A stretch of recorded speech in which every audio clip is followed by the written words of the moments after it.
नमस्कार दोस्तों, आप सभी का पाठशाला 3.0 में स्वागत और अभिनंदन है।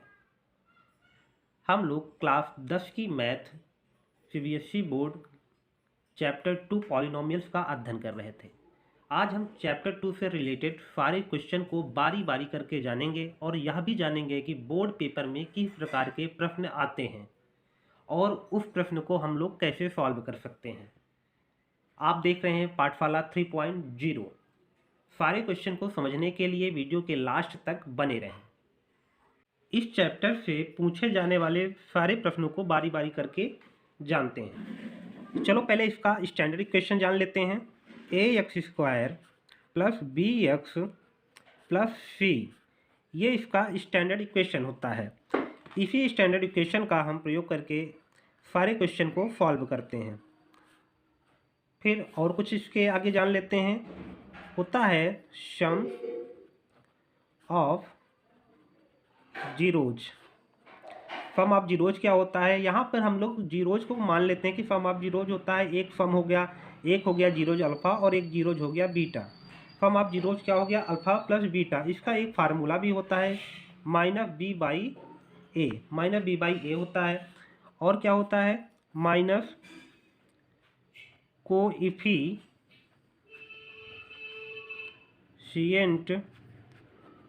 Of x upon coefficient of x²। Sum of product क्या होता है? Alpha into beta. इसको भी आप लिख सकते हैं c/a। ये होता है constant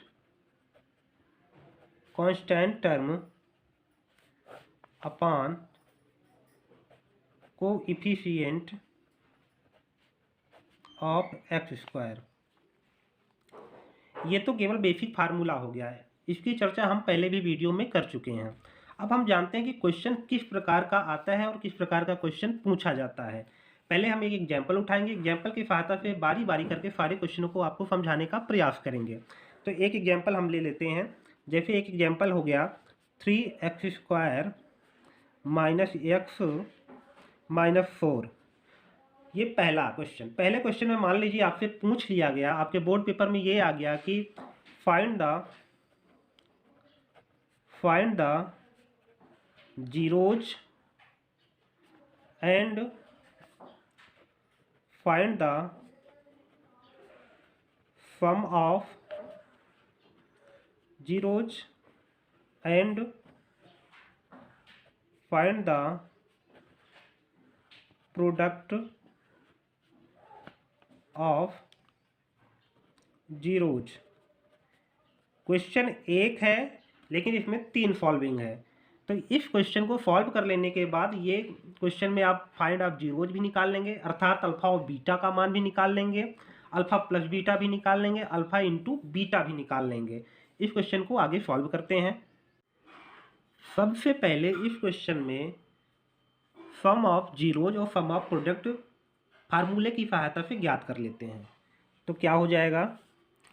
some of zeros, sum of zeros निकालेंगे तो -b/a। अब इस फार्मूले को आपको पूरी तरह से पुरानी वीडियो में समझाया गया है। तो यहाँ पे ये माइनस हो गया, b के स्थान पे क्या हो गया? जब इसको आप क्वाड्रेटिक इक्वेशन से आप तुलना कराएंगे, क्वाड्रेटिक इक्वेशन का मतलब ax² + bx + c से जब इसको आप कंपेयर कराएंगे तो b के स्थान पे क्या आ जाएगा? -1 आ जाएगा और a के स्थान पे क्या आ जाएगा? 3 आ जाएगा। तो ये हो गया 1/3 हो गया। ये आ गया आपका सम ऑफ जीरो, अर्थात अल्फ़ा प्लस बीटा का मान आ गया। अब निकालेंगे प्रोडक्ट ऑफ जीरोज। क्या निकालेंगे? Product of zeros. Product of zeros क्या होता है? तो आपने मान लिया अल्फ़ा इंटू बीटा, तो होता है c/a। c कांस्टेंट टर्म वहाँ देखेंगे तो -4 है, a के स्थान पे क्या है? 3, तो हो जाएगा -4/3। -4/3 हो गया। अब क्या निकालेंगे? अब तो ये हमारा सम ऑफ जीरोज और प्रोडक्ट ऑफ जीरोज से निकल गया। एक क्वेश्चन तो सॉल्व हो गया। अब आगे है कि जीरोज मतलब अल्फ़ा का अलग मान और बीटा का अलग मान निकालना होगा। तो आगे क्या करेंगे? आगे कुछ नहीं करेंगे, पहले हम लिख लेते हैं कि अल्फ़ा प्लस बीटा है क्या? अल्फ़ा प्लस बीटा है 1/3 3 और अल्फ़ा इंटू बीटा क्या है -4/3। इसको इक्वेशन फर्स्ट मान लेंगे, इसको क्या मान लेंगे, सेकेंड मान लेंगे। अब आगे हम एक ऐसे फार्मूले का प्रयोग करेंगे जिससे हमको अल्फ़ा माइनस बीटा प्राप्त हो जाए। तो हम आगे लिखेंगे we know that alpha minus beta का होल स्क्वायर बराबर अल्फ़ा प्लस बीटा का 4 alpha into beta. Alpha minus beta हमको निकालना है, तो अल्फ़ा माइनस बीटा का whole square, alpha plus beta होता है 1/3, अभी आपने प्राप्त किया 1/3 का होल स्क्वायर, ये हो गया 4 अल्फ़ा इंटू बीटा आपने भी प्राप्त किया -4/3। इसको आगे जब सॉल्व करेंगे तो ये हो जाएगा 1/9, ये हो जाएगा माइनस माइनस प्लस, ये हो जाएगा अपॉन 3।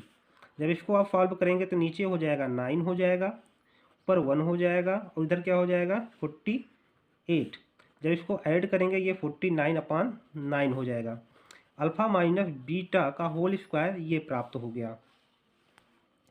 अब आप अल्फ़ा माइनस बीटा निकालेंगे तो ये इधर क्या लग जाएगा, अंडर रूट लग जाएगा, तो ये हो गया 49/9। इसको बाहर करेंगे तो 7/3 हो जाएगा।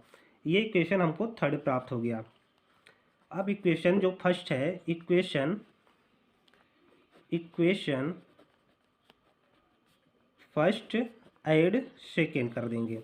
इक्वेशन फर्स्ट क्या था, alpha plus beta plus alpha minus beta, alpha plus beta क्या था 1/3, ये क्या है 7/3। इसको ऐड करेंगे तो क्या हो जाएगा, ये 3 हो जाएगा, 1 + 7, ये क्या हो जाएगा alpha plus beta plus alpha minus beta 8/3। Beta से बीटा कैंसिल हो जाएगा तो हो जाएगा 2 अल्फ़ा 8/3 हो जाएगा। 2 से इसको 8 को काट देंगे तो 2 4 जा 8, तो अल्फ़ा की वैल्यू कितनी आ गई, अल्फ़ा की वैल्यू आ गई 4/3। अल्फ़ा की वैल्यू 4/3 आ गई। इक्वेशन सेकेंड में आप लोग देखे होंगे कि आपने अल्फ़ा इंटू बीटा निकाला है -4/3। यहाँ पे अल्फ़ा की वैल्यू पुटअप कर देंगे 4/3 इंटू बीटा -4/3, इधर हो जाएगा 4/3 कैंसिल हो जाएगा, तो बीटा की वैल्यू आ गई -1। इस प्रकार इस क्वेश्चन से आपने sum of zeros, product of zeros और अल्फ़ा और बीटा अर्थात जीरोज की वैल्यू आपने निकाल ली। आगे इस क्वेश्चन को और देखते हैं। कभी कभी आपको इक्वेशन दे दिया जाता है और उसमें 1/अल्फ़ा प्लस 1/बीटा पूछ लिया जाता है। अब इस क्वेश्चन को देखने पे यही लगता है ना तो इसमें जीरोज पूछा गया है, ना इसमें सम ऑफ जीरोज पूछा गया है, ना तो इसमें प्रोडक्ट ऑफ जीरोज पूछा गया है। लेकिन इस क्वेश्चन को हम अगर सॉल्व करते हैं तो ये क्वेश्चन उसी क्वेश्चन के भांति बहुत सरल है। चलो देखते हैं इसको क्या कर सकते हैं। 1/अल्फ़ा प्लस 1/बीटा, अगर इसको हम अल्फ़ा और बीटा एलसीएम ले लेते हैं तो ऊपर हो जाएगा बीटा प्लस अल्फ़ा, इसको सीधा हम लिख लेंगे तो अल्फ़ा प्लस बीटा अपान अल्फ़ा प्लस बीटा।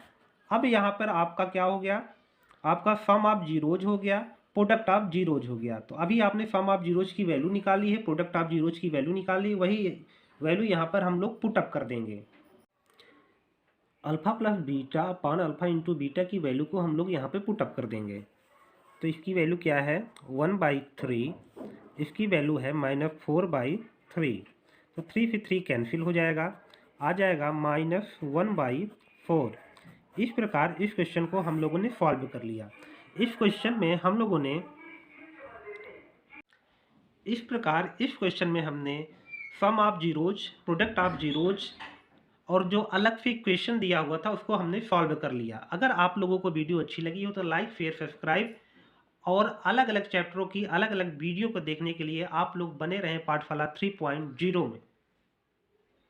अभी तक आप लोगों ने पहले क्वेश्चन में find the sum of zeros, find the product of zeros, find the zeros 1/अल्फ़ा प्लस 1/बीटा को ज्ञात किया, वो भी इक्वेशन की सहायता से। अब हम लोग दूसरा क्वेश्चन, तीसरा क्वेश्चन, चौथा और पांचवें क्वेश्चन को सॉल्व करेंगे। दूसरे क्वेश्चन में अल्फ़ा प्लस बीटा की वैल्यू दी रहेगी, अल्फ़ा इंटू बीटा की वैल्यू दी रहेगी, फाइंड द इक्वेशन ज्ञात करना होगा। सेकेंड में अल्फा की वैल्यू दी रहेगी, बीटा की वैल्यू दी रहेगी, फाइंड द इक्वेशन ज्ञात करना होगा। थर्ड वाले क्वेश्चन में अल्फा की वैल्यू दी रहेगी, बीटा की वैल्यू दी रहेगी, find the value of sum of zeros and the product of zeros को ज्ञात करना होगा। इन सारे क्वेश्चन को बारी बारी से सॉल्व करेंगे। चलो इस प्रश्न को सॉल्व करते हैं। अल्फा प्लस बीटा बराबर 1/3 है और अल्फा इंटू बीटा बराबर -4/3 है। अल्फा प्लस बीटा बराबर हम लोग जानते हैं -b/a और अल्फा इंटू बीटा बराबर हम लोग जानते हैं c/a अर्थात -4/3। अब इसको अलग अलग लिख लेते हैं। b/a equal 1/3 alpha into beta बराबर हो जाएगा c/a इक्वल -4/3। इसको लिख लेंगे b/a बराबर -1/3 c/a इक्वल हो जाएगा -4/3। यहाँ पे हम b की वैल्यू निकाल लेंगे, b की वैल्यू हो जाएगा -1, a की वैल्यू निकाल लेंगे, a की वैल्यू हो जाएगी 3, c की वैल्यू निकाल लेंगे -4 हो जाएगी, a की वैल्यू निकाल लेंगे 3 हो जाएगी। यहाँ पर यह भी देखना जरूरी है कि a की वैल्यू यहाँ और यहाँ पर सेम है कि नहीं सेम है।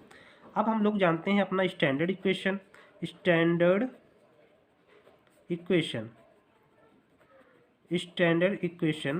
ax² plus bx plus c। इस इक्वेशन में हम लोग a, b और c का वैल्यू पुटअप कर देंगे। तो a की वैल्यू क्या है, a की वैल्यू 3 है, 3x² हो जाएगा। b की वैल्यू क्या है, b की वैल्यू -1 है तो -1 रख देंगे, यहाँ पर x है तो x ही रहेगा। c की वैल्यू क्या है, c की वैल्यू है -4 रख देंगे। तो अब आगे क्या हो जाएगा, यहाँ पे हो जाएगा 3x² हो जाएगा, यहाँ पे क्या हो जाएगा -x हो जाएगा, यहाँ पे क्या हो जाएगा -4 हो जाएगा। इस प्रकार इस क्वेश्चन में हम इक्वेशन प्राप्त कर लेते हैं। अब तीसरे नंबर के क्वेश्चन को सॉल्व करते हैं, जिसमें अल्फा का मान और बीटा का मान दिया है और इक्वेशन प्राप्त करना है। तो ये सवाल और ही सरल है, इसमें कुछ नहीं करना है। आपको ये करना है कि अल्फ़ा और बीटा का जो मान दिया है उसको प्लस कर दें। अल्फ़ा इंटू बीटा नहीं, अल्फ़ा प्लस बीटा करना है। अल्फ़ा प्लस बीटा कर देंगे तो 4/3 -1 हो जाएगा। इसको करेंगे तो 4 - 3/3 हो जाएगा। तो ये वैल्यू आपकी आ जाएगी 1/3 आ जाएगी, 1/3 आ गई। अभी आप अल्फ़ा प्लस बीटा आप जानते हैं कि -b/a होता है, -b/a अर्थात 1/3 हो गया। अब क्या करना है आपको इसी प्रकार अल्फ़ा इंटू बीटा निकाल लेना है। अल्फ़ा इंटू बीटा, अल्फ़ा की वैल्यू 4/3 है, बीटा की वैल्यू -1 है, तो ये हो जाएगा -4/3। अगली लाइन में क्या कर देंगे, अल्फ़ा इंटू बीटा आप जानते हैं c/a अर्थात -4/3 हो जाएगा। अब इसको क्रम से आप क्या करेंगे, a, b और c का मान निकालेंगे। तो क्या लिख सकते हैं आप, अब लिख सकते हैं -b/a इक्वल लिख सकते हैं 1/3, इसको ब्रैकेट में कर दीजिए, और इसको क्या लिख सकते हैं, c/a बराबर लिख सकते हैं -4/3।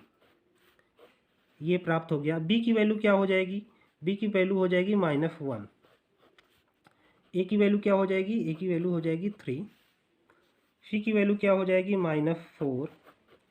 यहाँ पे ये देखना अत्यंत आवश्यक है कि a की वैल्यू दोनों में सेम है कि नहीं सेम है।